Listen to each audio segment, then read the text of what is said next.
भय हम सभी को लगता है, पीड़ा हम सभी को होती है।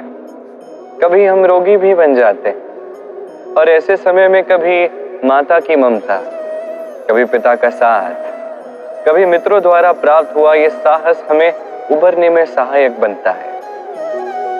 कभी हम निराश हो और हमारे अपने कुछ प्रियजन आकर दो मीठे शब्द क्यों ना कह दे, मनोबल बढ़ जाता है।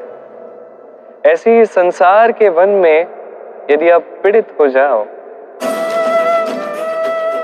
कुछ शब्द प्रशंसा कीजिए, कुछ शब्द स्तुति कीजिए, कुछ ही क्षणों के लिए क्यों ना सही अपने इष्ट को स्मरण कीजिए, उनकी प्रार्थना कीजिए।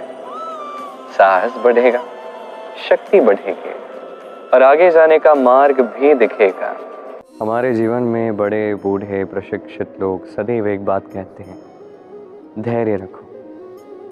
दो ही शब्द हैं, किंतु कितने विशाल है इस बात को समझिए। एक छोटा सा शस्त्र लीजिए और एक विशाल से पर्वत पर निरंतर प्रहार कीजिए, धैर्य के साथ ये कार्य कीजिए।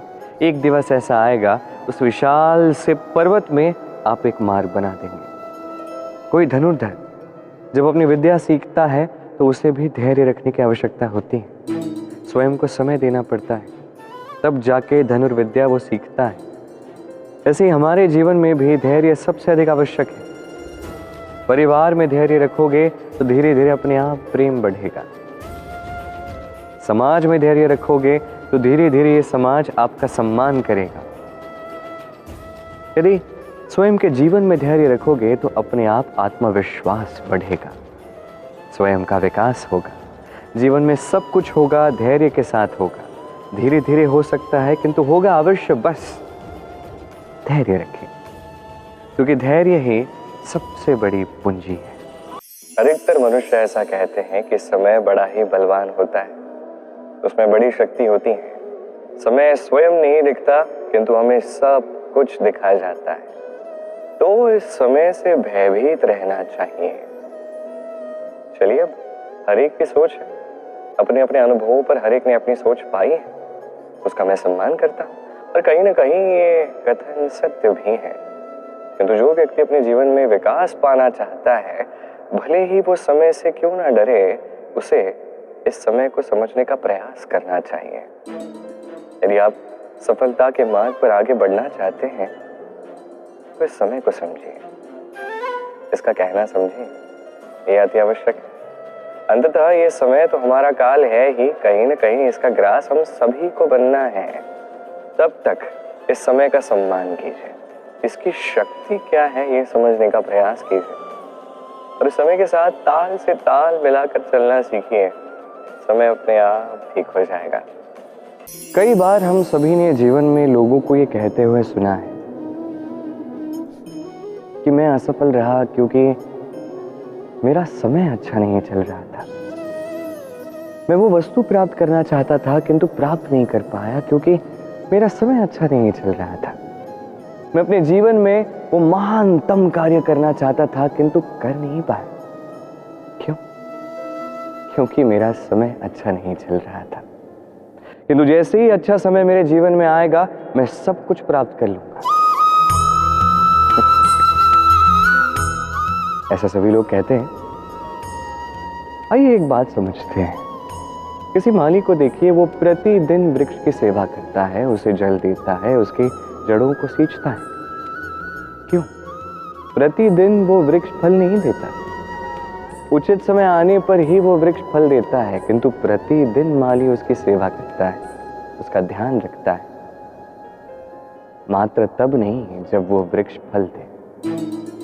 और यदि माली प्रतिदिन उसका ध्यान ना रखे तो वो वृक्ष कदाचित फल भी नहीं दे पाएगा। ये सीख है हमारे लिए। जब समय आपकी प्रतीक्षा नहीं करता तो आप समय की प्रतीक्षा क्यों कर रहे हैं? अच्छे समय की प्रतीक्षा मत कीजिए। अपने कर्मों से और परिश्रम से अच्छे समय को अपने पास लाइए। निरंतर कर्म कीजिए, परिश्रम करते रहिए, अच्छा समय अपने आप आपके पास आएगा। अधिकतर मनुष्य ऐसा कहते हैं कि समय बड़ा ही बलवान होता है, उसमें बड़ी शक्ति होती है। समय स्वयं नहीं दिखता किंतु हमें सब कुछ दिखाया जाता है, तो इस समय से भयभीत रहना चाहिए। चलिए, अब हर एक की सोच है, अपने अपने अनुभवों पर हर एक ने अपनी सोच पाई है, उसका मैं सम्मान करता हूँ। और कहीं ना कहीं ये कथन सत्य भी है, किंतु जो व्यक्ति अपने जीवन में विकास पाना चाहता है, भले ही वो समय से क्यों ना डरे, उसे इस समय को समझने का प्रयास करना चाहिए। यदि आप सफलता के मार्ग पर आगे बढ़ना चाहते हैं तो इस समय को समझिए, इसका कहना समझिए, ये अति आवश्यक है। अंततः ये समय तो हमारा काल है ही, कहीं ना कहीं इसका ग्रास हम सभी को बनना है। तब तक इस समय का सम्मान कीजिए, इसकी शक्ति क्या है ये समझने का प्रयास कीजिए, और इस समय के साथ ताल से ताल मिलाकर चलना सीखिए। समय अपने आप ठीक हो जाएगा।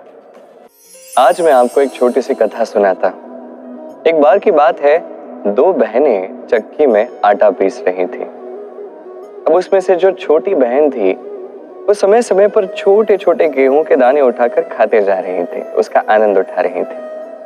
अब देखते देखते आटा पिस चुका था। अब पिसा हुआ आटा लेकर दोनों बहनें घर लौट रही थी, और लौटते लौटते मार्ग में अचानक से कहीं से गाय का बछड़ा आ जाता है। दोनों बहनें भयभीत हो जाती हैं और उनके हाथ से वो आटा गिर जाता है, मिट्टी में मिल जाता है। अब इस पूरे घटनाक्रम में यदि थोड़ा बहुत लाभ किसी का हुआ, थोड़ा बहुत आनंद किसी को मिला, तो वो कौन था? छोटी बहन, जिसने बीच बीच में गेहूं के दाने उठाए और खाए। थोड़ा ही सही, उसमें से आनंद तो प्राप्त किया। अब ऐसा ही हमारे जीवन में भक्ति और प्रेम को लेकर होता है। मनुष्य अपने जीवन के दैनिक कार्यों में इतना उलझ जाता है, प्रतिदिन बस कार्य कार्य कार्य कार्य कार्य करता जाता है, और उसमें भक्ति और प्रेम के लिए समय निकाल ही नहीं पाता। देखिए, जीवन में भक्ति और प्रेम के जो छोटे छोटे दाने हैं, ये आप खाते रहेंगे तो इसी से आपका पेट भरेगा, बाकी सब व्यर्थ चले जाने वाला है। जीवन में जब भी आप कोई कार्य करें, ईश्वर की भक्ति में विलीन होकर वो कार्य करें, और जब भी समय मिले तो उस समय आपके अपनों को दें जिनसे आप प्रेम करते हैं, उनका ध्यान रखिए, उनके शुभ चिंतक बनिए। ये प्रेम और भक्ति के छोटे छोटे दाने, यही आपके जीवन को संपन्न करेंगे। हर एक मनुष्य ने अपने जीवन में हीरक अर्थात हीरा और दर्पण दोनों देखे। दोनों श्वेत है, दोनों प्रकाश को परावर्तित करते हैं, इसलिए दोनों भी चमकते हैं। अब आप मन ही मन में सोचेंगे, ये भला कैसे तुलना है? एक हीरा तो रत्न है, इसका मूल्य तो दर्पण से कई गुना अधिक है। अब हीरे के आ जाने से दर्पण का मूल्य तो कम नहीं होता। क्यों? मनुष्य जब हीरा अपने पास लेता है तो सबसे पहले क्या ढूंढता है?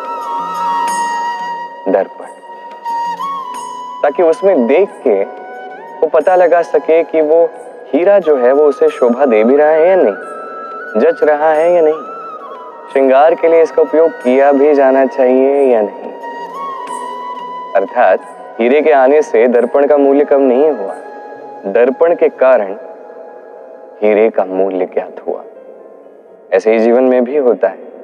कभी आप संसार में अपने आसपास देखते हो, कई सारे ऐसे मनुष्य हैं जो अपने अपने क्षेत्र में महानतम स्तर पे हैं, निपुण हैं, श्रेष्ठ हैं, और आपको उन सबके मध्य में ऐसा लगता है जैसे आप दर्पण हैं।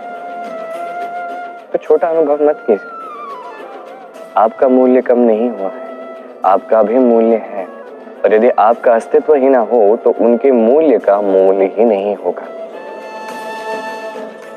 जीवन में सदैव प्रयास कीजिए कि आप और अधिक श्रेष्ठ बन सको, किंतु जो आप हो उसे कम मत समझिए, उसका भी अपना एक मूल्य है।